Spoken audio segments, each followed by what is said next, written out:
naghahanap kayo ng non-stick pressure cooker, baka ito na rin yung inahanap nyo. Sobrang nagustuhan ko talaga to kasi naman kakaiba sa mga nakikita kong pressure cooker. Kasi yung cover niya, glass na rin, transparent, tapos yung gilid niya, rubber na. Kaya medyo unique yung style nito, kaya sa mga dating pressure cooker.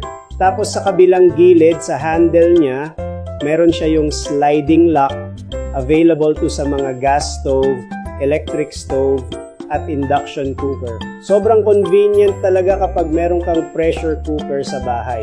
Kasi naman, mabilis lang maluto at lumambot yung mga lulutuin mo. Magluto ng sopas ng manok sa loob ng 10 minuto, nilagang buto sa loob ng 15 minuto. At syempre, makakatipid ka sa gas or kuryente at makakatipid ka sa oras mo.